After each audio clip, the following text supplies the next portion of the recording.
Hi, welcome to Ride Alongside. Today we are talking about the Maxxis Ikon 29 by 2.6 tire. I've had it for about 6 months or so. I've been running it both front and rear on two different width rims. So let's take a look.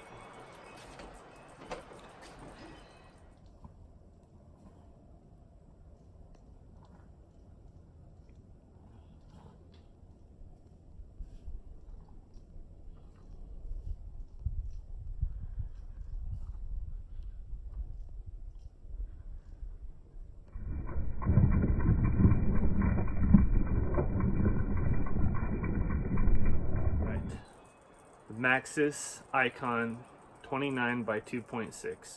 This is a tire that I've been waiting for a while. Actually, to be honest, I was waiting for the 2.8, but we haven't seen that yet. However, I talked to a Maxxis rep, and word is that there should be a Maxxis 29 by 2.8 Ikon coming up in the very near future, possibly as soon as the end of 2019. So I got two samples of the 29 by 2.6. I've been running them front and rear, and they are the 3C compound max speed XO tubeless radi casing, and they are they say 40 psi on the sidewall and 120 TPI. So the reason I wanted to try these out initially was because they are a slightly bigger version of a tire that I have grown to really love and appreciate over the years. As a longer distance cross-country racer from back in 2011, 2012, and a few years thereafter, I loved the Maxxis Ikon for how fast it rolls, and yet it still hooks up pretty well for the size knobs that it has. So I was very excited about running this on my 29 plus bike, the Trek Stash, on the rear, not necessarily on the front, although I think it could have a great application there. I'll talk more about that in a second. For the rear, however, my hope was that it would give me a little bit more cushion than the 29 by 2.35 that I'd grown to know and love so well. But it'd give me just a little bit more cushion and a little bit more grip than those tires did. Kind of going in between that regular 29er tire, the size 2.2 or 2.35, 2.4, and the 29 plus size, which are 29 by 2.8 or 29 by 3.0, in that range. So that's why I initially got this tire. I also was hoping to run it on the front of my El Monsterace. It's a Salsa El Mariachi that I've put Salsa cow chipper drop bars on. And on the front of that bike, I was hoping to get a little bit more cushion, a little bit more traction, just like on the rear of the Trek Stash, but on the front end. That is a bike that I like to ride on dirt roads, more tame single track, and like to go fast and to go far and long distances on my rides. So having a little bit of cushion up front there would be ideal, especially because I have a rigid fork on that bike. So those were my hopes. So what do I like about this tire after running it for 6 months? Well, as you can hopefully see there, this is a 2.35 on the left, and this is the 2.6 on the right. And you can see they're very similar. They look almost identical. The 29 by 2.6 has larger knobs. They're just slightly larger, the same style, a little bit wider spacing of the knobs, and I love that. I love that Maxxis kept the exact same exact knobs and pattern of the knobs, but they just slightly increased them. I think they did a great job with that. I also like that it's a pretty lightweight tire. It runs 780 grams on the scale, And that's pretty lightweight for a 2.6 tire. Now, these aren't the most aggressive knobs, so that plays a part there, but it does have the EXO casing. I also like that on the 46mm rims I was running on the Trek Stash, the casing came out to a 2.8 actually. So I'll be rolling in some footage of that, but the tread width was only 2.55, so a little bit more narrow than a 2.6. Alright, so here is the Maxxis Ikon 29 by 2.6 on a Duroc 50 rim. It's got a 46mm internal width, and the tire, let's see, it measures, the casing width is, it's looking like more, almost more like a 2.8, 2.9 right now at its widest point. Let's call that actually it's about 2.8, yeah, right on the dot. But the tread width is very much smaller. Let's call that 2.5. About 2.55. The thing I like most about the Maxxis Ikon 29 by 2.6 is how fast it rolled. When I put this on compared to other tires I've been running, even tires with a less knobby pattern, it felt even faster than those tires, and that was incredible. So the Maxxis Ikon is known to be a fast rolling tire. It's also got the 3C compound, so it's got a harder compound in the middle, and then softer, and then softest on the side knobs. So it does hook up pretty well, but it rolls really fast, and the center tread of the tire is where it rolls really fast on the smooth asphalt and hard pack, and that is its best quality in my opinion. It's a very fast rolling tire. All right, so what didn't I like about the Maxxis Ikon 29 by 2.6? Well, for one, I didn't like that it didn't come out to a full 2.6 on the tread width.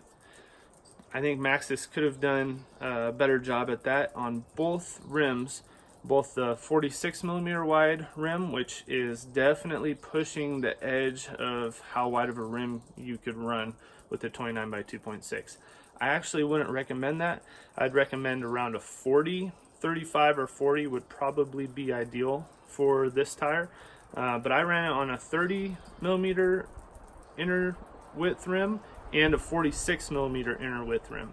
And on the 46, it didn't even come out to the full 2.6. 2.55, which is close. I guess you could round it to 2.6, but I would have liked for it to be a little bit wider there.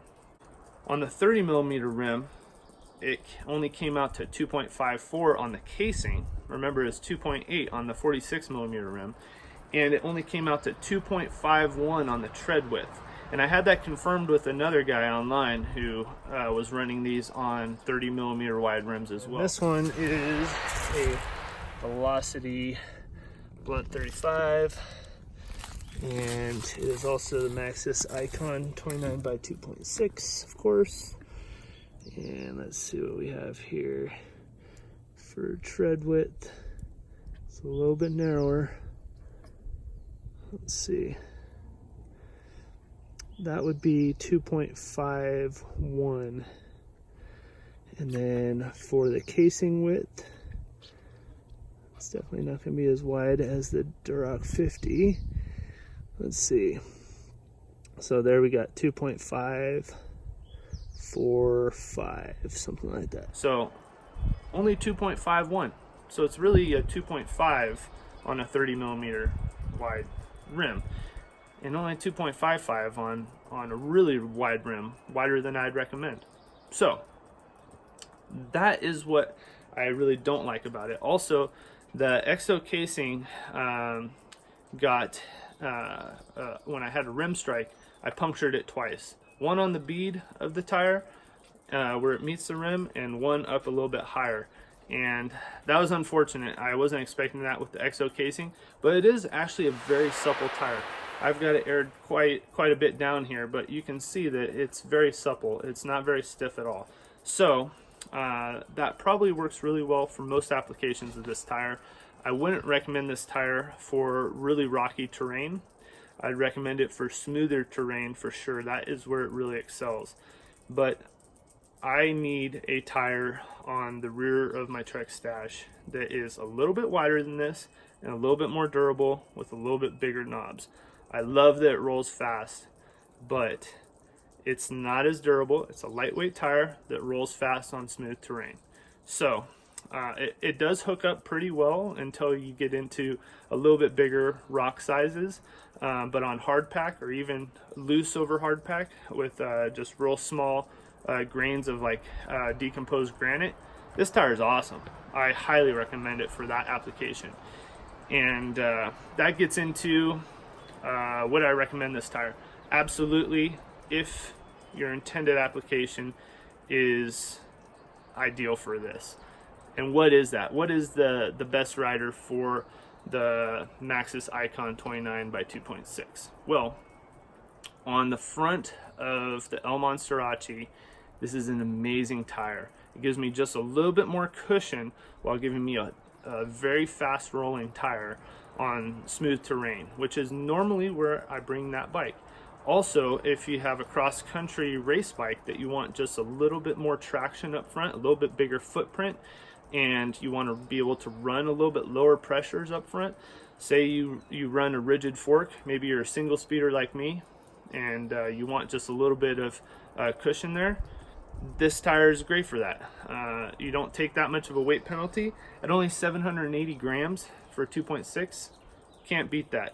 So that's the ideal rider for this tire in my opinion.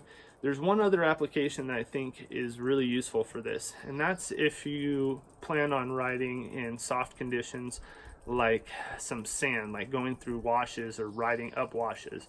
So in the Anza Borrego Desert in San Diego County, there is a canyon called Coyote Canyon.